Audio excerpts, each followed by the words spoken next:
What if one sentence could unlock your entire story? Have you ever had a bunch of ideas for a story and you know that there's something there? You just don't know where to start. What you're missing is called a logline. It's a clear one-sentence description of your entire story, and it'll guide you from beginning to end. And if you can't explain your story in just one sentence, you just don't know your story yet. And that's okay. It just means you're still brainstorming. But once you're ready to start writing your story, you should be able to capture it all in one line. And that's what we're going to do today. So right now, I don't have a story. I have an idea and a couple of hours of brainstorming. The story is called Lost Boy, inspired by the song by Ruth B, because it felt like there was another story in there. So you got a bleak orphanage run by Master Ironhand, a disgraced sea captain. He teaches the kids that kindness is weakness and trust is a trap. Then you got Sam, a 10-year-old orphan boy who pushes away every family that tries to adopt him because his uncle left him there 3 years ago with a jar of hope and a promise he'd be back. So Sam clings to the hope and to the jar until one night the orphanage bullies break it. Inside the jar, Sam finds a clue that his uncle is stuck in Neverland. He's led to a hidden portal, a back door that'll take him there. And he goes through, but he's followed, first by the orphanage bullies, then by the ruthless Master Ironhand. Ironhand finds a pirate ship and sees his chance to regain command.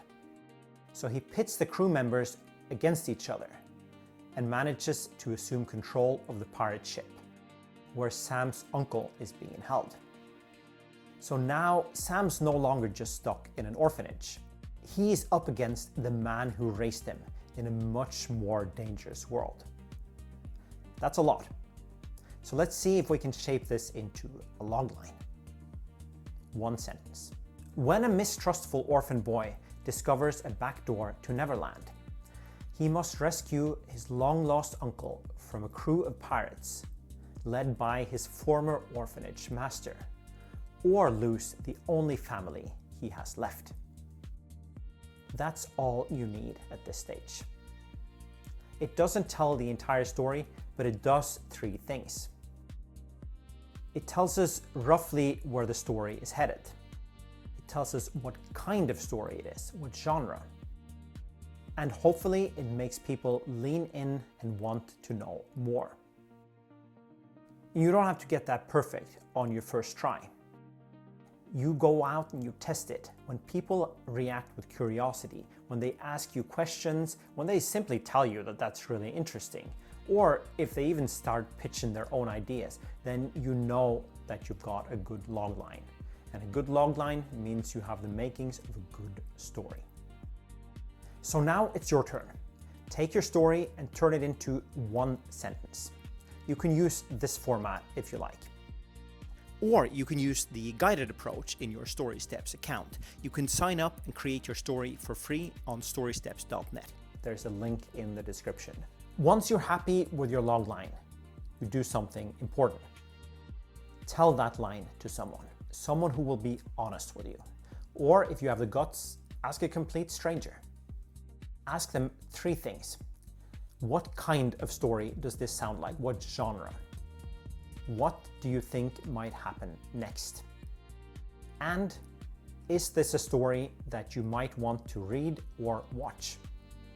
If their genre or their version of your story is way off from yours, then your logline needs clarity. But if they react with curiosity, they ask questions like what happens next, or even pitch their own ideas, or simply just tell you that's really interesting, then you know you've got a good logline. And one important rule, don't explain your story. You give them the one line and you wait for their reaction. If their version of the story is vastly different than yours, or if they're just confused, then you ask the questions. Find out where you lost them, go back, fix it, and pitch it again. You got this. That's session 1 of the 25-day story series by StorySteps. At the end of this series, you're going to see this Lost Boy idea go from a simple idea to a complex story with all the nuts and bolts. And you can apply all of this to your own story on the go. Next time, we're going to look at how to match your character to your story and vice versa.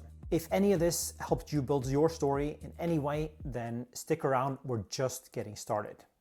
See you next time.